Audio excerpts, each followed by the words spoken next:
Hi, I'm Dr. Mike Evans, and welcome to this visual lecture answering the question, what is the single most important thing we can do to manage our stress? But in reality, stress is very complex, multiple factors and multiple outcomes. The physiologist sees stress as increased blood pressure, heart rate, or changes in the chemicals that modulate the immune system. The social worker sees vulnerability with compromised social networks, coping, and problem-solving skills. The doctor sees increased visits. It's estimated that up to 70% of primary care visits are stress-related. Worse health outcomes, bad self-treatment with alcohol and drugs, gateways to depression and anxiety, and of course a worse quality of life. These perspectives represent the standard negative picture of stress, but I believe we also see a positive side to stress. Athletes who are able to find a stress level that is high, but not too high for optimum performance. Executives or mothers or aid workers who manage stress like a bicycle tire. They regulate enough pressure to keep rolling, but not too much so that if they hit a bump, they explode. And to me, this is really the most interesting question when we look at stress and health. How do some people undergoing intense stress remain healthy and even thrive, and what makes them stress resistant?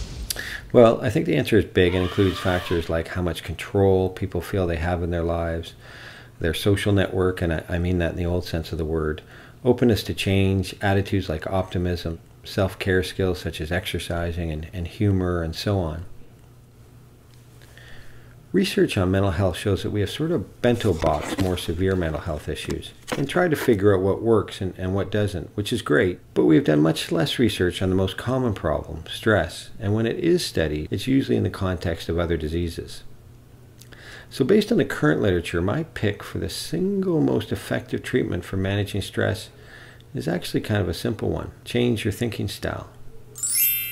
Most people think stress is something that happens to us, like a piece of steel on a bridge that is constantly being stressed and then eventually snaps. This is the physical model, but it's actually not the human model. The difference is that stress passes through a 2-pound piece of tissue on the top of your face called your brain. So we say things like, my job is stressful, or my friend Sylvia is stressing me out. But in fact, we create the stress in our brains. Your work or Sylvia isn't stressful. It's your thinking that brings the stress. Your brain is the volume dial that can turn the stress up, but I think it can also turn it down. People think we are born with certain attitudes and a thinking style, but the truth is stress management is a skill that can be learned. Dr. Mats Gullikson and his colleagues in Uppsala, Sweden, published a trial in 2011 in the Annals of Internal Medicine, following over 400 people, mostly women, who had had significant heart events such as a heart attack or bypass surgery. Half the group received usual care, and the other half got usual care plus cognitive behavioral therapy, or CBT. CBT has become an umbrella term where you learn practical techniques such as problem solving, relaxation, and challenging common thinking traps. So for example, a negative filter. So 5 people say, great job, and 1 says nothing, and you think you blew it. Fortune telling. I'm not going to that job interview. They'll just reject me. Mind reading. A friend walks by you without noticing, and you assume he dislikes you now. Polarizing or black and white thinking. I failed my diet by eating that piece of cake. Now I might as well eat the whole thing. And so on. And a thought record is then used to reframe your automatic thinking into more healthy thinking. As the American psychologist William James said over 100 years ago, the greatest weapon against stress is our ability to choose one thought over another. So the researchers wanted to see if people could use these techniques to reduce the daily experience of stress, time urgency, and hostility. And if so, did that lead to better outcomes? So not a drug, not a diet, not a stent, just changing the way you think. The participants were followed for over 7 years. Those that got the CBT had a 41% reduction in heart attacks and a 28% lower death rate. The more CBT sessions the person attended, the better they did. Now, another way to change your thinking style in order to reduce stress is through the use of mindfulness techniques. A recent trial following clinically depressed patients by Dr. Zindel Siegel and colleagues from the University of Toronto is a good example.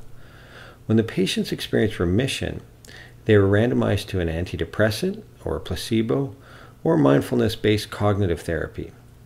The results showed that mindfulness was as protective against relapse as the medications. My sense is that the success of mindfulness is due partly to the fact it combines many useful techniques for stress reduction, such as increased self-awareness, involving a physical component like breathing or muscle relaxation, meditation, and perhaps most importantly in our busy world, an emphasis on letting go of distractions and being in the moment. Mindfulness can give us the ability to let go of worry and not get trapped in the anxious loops. Perhaps less about changing the thought and really more about choosing where to place your attention. As the famous Austrian psychiatrist Viktor Frankl pointed out, between stimulus and response, there is a space. And I think mindfulness teaches us awareness of that space and that we have the power of choice.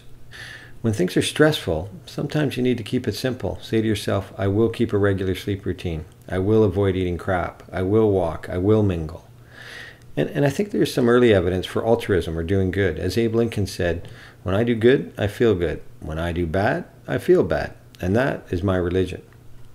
And I'm often reminded about the power of simplicity from a lesson one of my patients taught me. I did deliver bad news to him, and when I did, he kind of shrugged his shoulder and said, I'll be okay. I follow the 90-10 rule. 10% of how we do in life is based on what happens to us, and 90% is how we respond. I think the same may be true of stress. So take a deep breath. Think about your big picture of commitment, your sense of control, your openness to change. Consider doing some homework on yourself. Reframe your thinking. Redirect your attention. Maybe write a letter.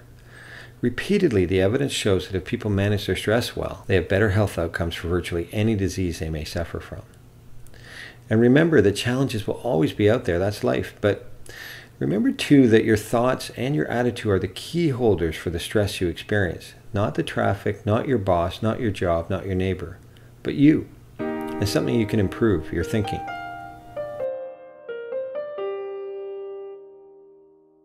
To get rid of stress, I usually like to take a nap, quick power nap, catch up on some sleep, kind of let everything go for a couple minutes, and then get back at it after I'm a little more rested. I'll listen to music and usually sing Taylor Swift pretty loud in the car.